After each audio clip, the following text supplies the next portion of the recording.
అందరికీ నమస్కారం.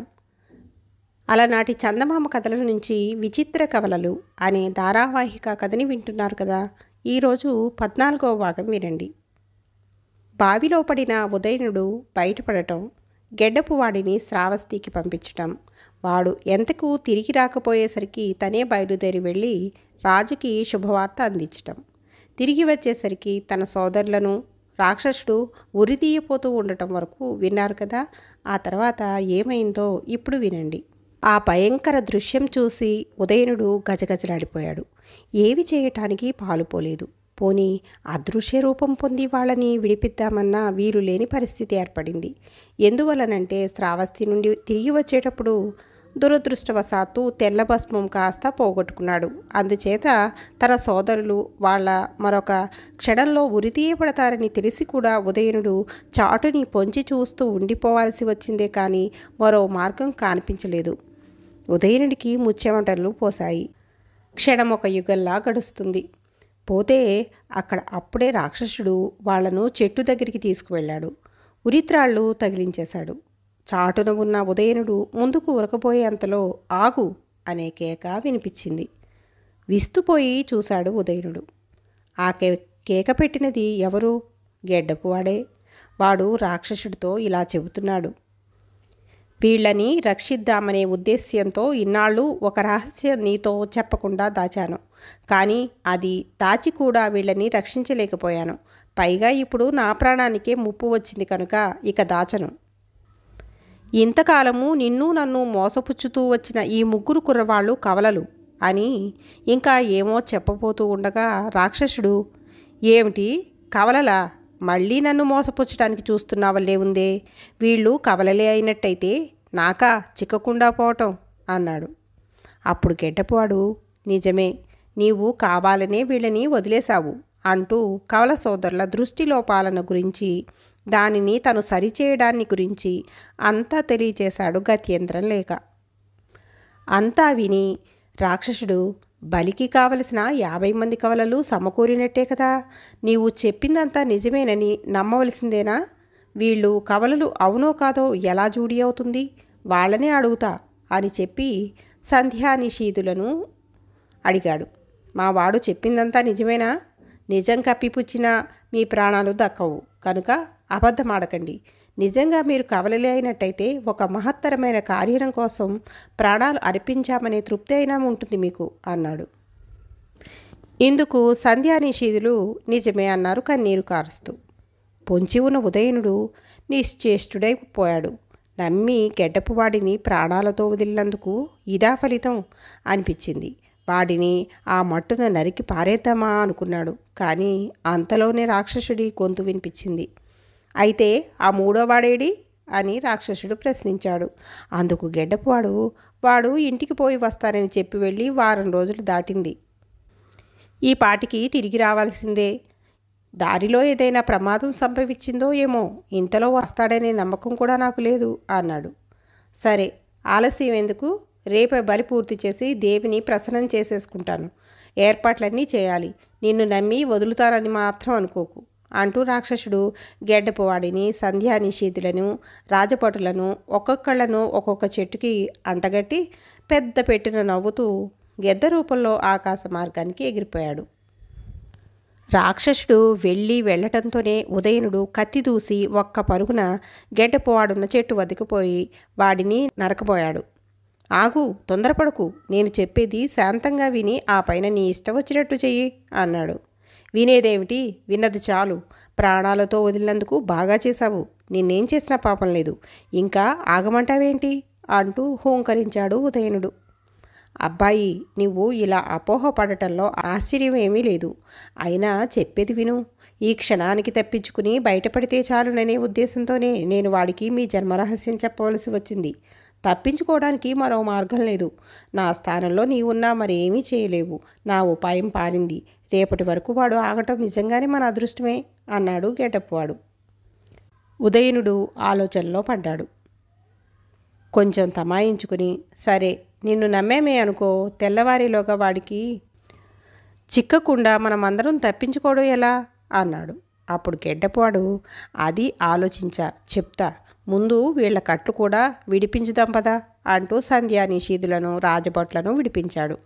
తర్వాత వాళ్ళని వెంట పెట్టుకుని కొలం దగ్గరికి వెళ్ళాడు. వీళ్ళని చూస్తూనే మన రాకుమార్తెలు ఒడ్డుకొచ్చేశారు. గెడ్డపాడు ఉదయనుడిని చూసి, ఆ ఎర్రాంజనం ఇలాతే అన్నాడు.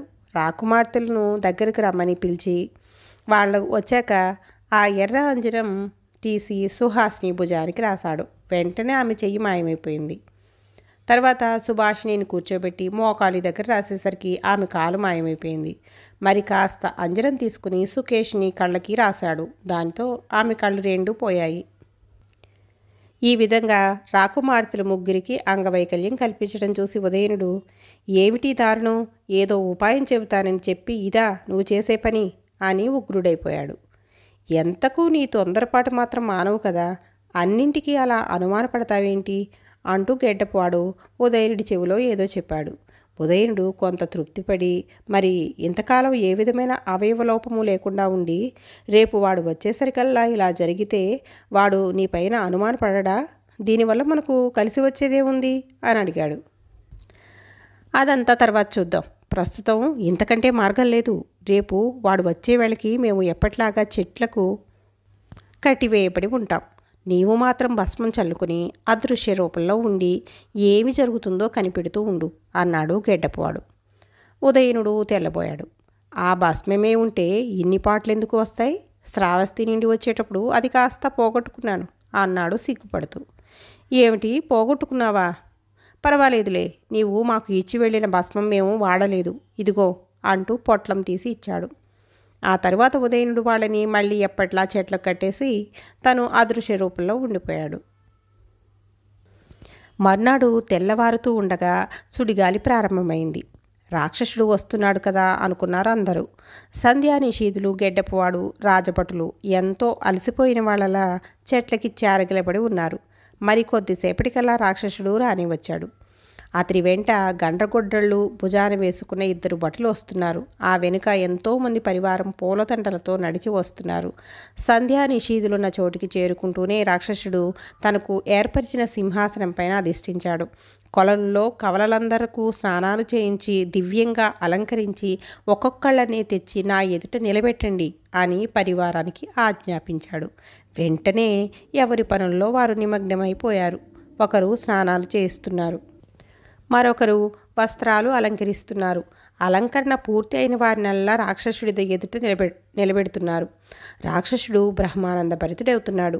తన ఎదుట తెచ్చి నిలబెడుతున్న రాకుమార్తెలను, రాకుమారులను చూస్తూ, నీవు కనకపురి రాకుమార్తెవు కదూ, నీవు అవంతీశ్వరుని అందాల పరిణవు కదూ, నీవు మణిపురి రాకుమారుడవు కదూ అంటూ పేరు పేరున పరామర్శిస్తున్నాడు. పాపం వాళ్ళు తలలు వంచుకొని కన్నీరు మున్నీరుగా విలిపిస్తున్నారు. ఇంతలో ఒక పరిచారిక మరొక రాకుమార్తెను తీసుకువచ్చి నిలబెట్టి, ఇదేమిటి ప్రభు, ఈ గుడ్డిదాన్ని తెచ్చారే, దేవి స్వీకరిస్తుందా అన్నది. రాక్షసుడు నివ్వెరపోయి, ఏమిటి గుడ్డిదా అంటూ సింహాసనం దిగి ఆ రాకుమార్తెను పరిశీలించబోయేటంతలో మరో పరిచారిక, ఈ కుంటిదాన్ని తెచ్చారేమిటి ప్రభు అంటూ తను తెచ్చిన రాకుమార్తెను రాక్షసుడి ఎదుట ఉంచింది. రాక్షసుడు కోపం పట్టలేకపోయాడు. కళ్ళపెంట నిప్పులు కక్కుతూ మోసం, ద్రోహం అని భూమి ఆకాశాలు దద్దరిల్లేటట్లు అరిచాడు. ఇంతలో మరో పరిచారిక, ఈ రాకుమార్తెకు కళ్ళే లేవు మహారాజా అంటూ తన వెంట తెచ్చిన రాకుమార్తెను రాక్షసుడికి చూపించింది. రాక్షసుడి కోపం మిన్నుముట్టింది. ఒక్క ఉరుకున గెడ్డపువాడి దగ్గరికి వెళ్ళి చెట్టుతో సహా పెళ్లగించాడు. గెడ్డపువాడి వంక చూసి, ఏమిటి ద్రోహం, లక్షణమైన కవలలను తెచ్చి కొలంలో వేశానే, ఇప్పటి కురూపులు ఎక్కడి నుంచి వచ్చారు? ఇది నీ పనే కదూ, ఉన్నది ఉన్నట్టు చెప్పుతావా, లేక ముందు నిన్నే ఇక్కడ బలి ఇచ్చేయమంటావా అని గద్దించాడు. తొణకలేదు గెడ్డపువాడు.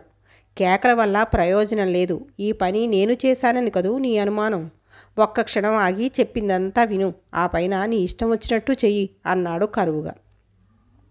చాలే, ఏర్పాట్లన్నీ సిద్ధం చేసుకుని వస్తే అవన్నీ మంట కలిపావు, అదేదో త్వరగా అఘోరించు అన్నాడు ఆ చెట్టుని అమాంతం కింద పడేస్తూ. వాళ్ళకి ఈ అంగవైకల్యం ఎలా ఏర్పడిందో నాకు తెలియదు, అయితే ఒకలాగా జరిగి ఉంటుందని అనుకుంటున్నాను. అలా చేయగలిగిన ప్రజ్ఞ తప్పించుకుపోయిన ఆ ఉదయనుడికే ఉన్నది. కవలలకు నేను దృష్టిలోపం పోగొట్టినప్పుడు ఈ రహస్యం కాస్త చెప్పేశాను.